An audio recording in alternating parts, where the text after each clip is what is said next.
warahmatullahi wabarakatuh. Kaifahalukum anak semua? Mudah-mudahan semuanya sehat ya. Oke, pekan yang lalu kita sudah membaca tentang minuman halal dan minuman haram. Ya, pada prinsipnya tidak jauh berbeda dengan makanan. Makanan dan minuman adalah dua hal yang kurang lebih identik. Jadi minuman itu pada prinsipnya juga harus yang halal dan baik. Ya, sama halnya dengan makanan. Maka kaidah usulnya adalah semua minuman itu boleh untuk diminum kecuali yang diharamkan. Al aslu fil asya ibahah illa madallal dalil ala tahrim. Semua asalnya minuman itu halal sampai nanti ada dalil yang mengharamkan. Maka jenis-jenis minuman halal itu yang pertama yang biasa kita konsumsi adalah minuman yang bersumber dari asli atau minuman murni. Ya. Ada sumur, hujan, ya, sungai, laut yang sudah tentu disterilisasi.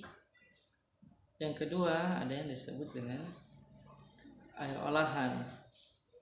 Itu campuran zat-zat yang halal, maka disebut air olahan seperti kopi, susu, ya, sirup, itu disebut dengan air olahan. Yang ketiga ada jenis namanya air dari susu binatang halal.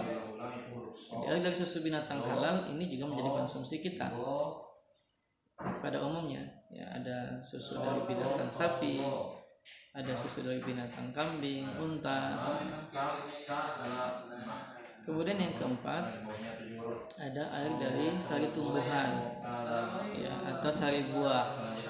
Ya, ini yang langsung kita minum seperti air kelapa, air tebu, ya, air yang ada di dalam anggur, air yang ada di dalam jeruk. Ya, itu semua yang disebut dengan air dari tumbuhan atau buah-buahan. Kemudian yang kelima semua jenis madu. Ini juga sifatnya minuman yang tentu jelas manfaat dan khasiatnya dan kehalalannya. Dan yang terakhir adalah ASI atau air susu ibu. Inilah minuman-minuman halal yang tidak mungkin lepas dari itu. Jadi minuman kita itu tidak jauh dari itu.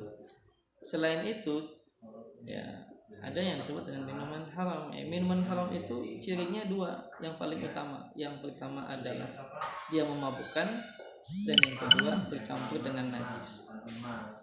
Jadi kalau minuman itu memiliki sifat khamar, khamar itu artinya menutup akal. Ya, khamar itu khimar, ya. Artinya memabukkan itu menutup akal sehingga tidak lagi dia mampu berpikir. Semua minuman yang memabukkan maka hukumnya haram. Sedikitnya pun juga haram. Ya. Setiap yang memabukkan itu hukumnya haram dikonsumsi, diminum meskipun sedikit.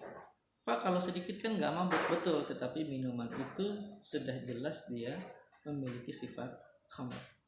Atau yang kedua adalah minuman yang bercampur dengan najis.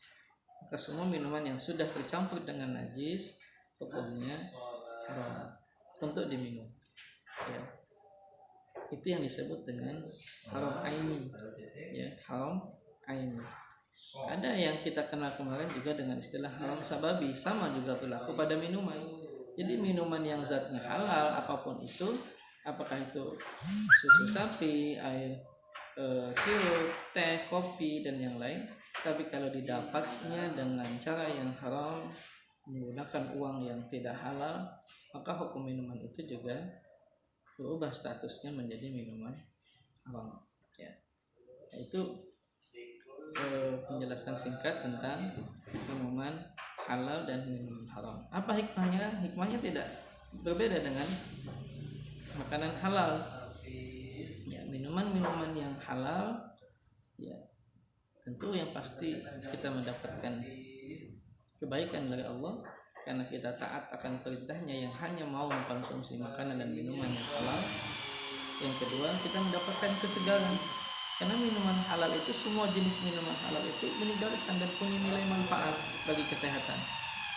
sebutkan saja semua nilai semua minuman-minuman yang tadi kita sebutkan, apakah itu air murni, air putih, ataukah campuran teh, kopi, sirup dan sebagainya, ataukah dari tumbuhan, buah-buahan, dari binatang, susu binatang halal, madu, itu semua menyehatkan. ASI bagi bayi itu semua menyehatkan, ya, semua pasti menyehatkan.